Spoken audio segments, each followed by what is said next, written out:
ಬೆಂಗಳೂರು ಉತ್ತರದ ಕಾಂಗ್ರೆಸ್ ಅಭ್ಯರ್ಥಿ ನಾಮಪತ್ರ ಸಲ್ಲಿಕೆಗೆ ಕ್ಷಣಗಣನೆ ಎದುರಾಗಿದೆ. ನಾಮಪತ್ರ ಸಲ್ಲಿಕೆಗೂ ಮುನ್ನ ದೇವರ ಆಶೀರ್ವಾದ ಪಡೆದಿದ್ದಾರೆ ಪ್ರೊಫೆಸರ್ ರಾಜೀವ್ ಗೌಡ. ಕುಟುಂಬ ಸಮೇತರಾಗಿ ಕಾಂಗ್ರೆಸ್ ಅಭ್ಯರ್ಥಿ ರಾಜೀವ್ ಗೌಡರಿಂದ ಪೂಜೆಯನ್ನ ಸಲ್ಲಿಕೆ ಮಾಡಲಾಗಿದೆ. ನಾಮಪತ್ರ ಸಲ್ಲಿಕೆಗೂ ಮುನ್ನ ದೇವರ ಆಶೀರ್ವಾದವನ್ನ ಪಡ್ಕೊಂಡಿದ್ದಾರೆ. ಸಂಜಯ್ ನಗರ ಗಣೇಶ ದೇಗುಲದಲ್ಲಿ ಪೂಜೆ ನೆರವೇರಿಸಿದ್ದಾರೆ ರಾಜೀವ್ ಗೌಡ. ಇದಕ್ಕೂ ಮುನ್ನ ತಾಯಿಯ ಆಶೀರ್ವಾದವನ್ನು ಪಡೆದಿದ್ದಾರೆ ಕೈ ಅಭ್ಯರ್ಥಿ ರಾಜೀವ್ ಗೌಡ. ಮಧ್ಯಾಹ್ನ ಬೃಹತ್ ಸಮಾವೇಶದ ಮೂಲಕ ಪ್ರೊಫೆಸರ್ ರಾಜೀವ್ ಗೌಡ ನಾಮಿನೇಷನ್ ಸಲ್ಲಿಕೆ ಮಾಡ್ತಾರೆ. ಬೆಂಗಳೂರು ಉತ್ತರದ ಕಾಂಗ್ರೆಸ್ ಅಭ್ಯರ್ಥಿ ನಾಮಪತ್ರ ಸಲ್ಲಿಕೆ ಮಾಡೋದಕ್ಕೆ ಕ್ಷಣಗಣನೆ ಎದುರಾಗಿದೆ.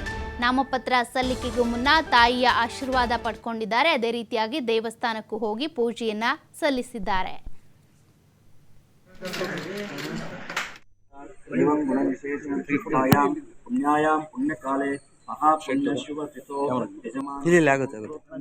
ಕ್ಯಾಮ್ರಾ ಬರ್ತಾ ಇದೆ ಇಲ್ಲ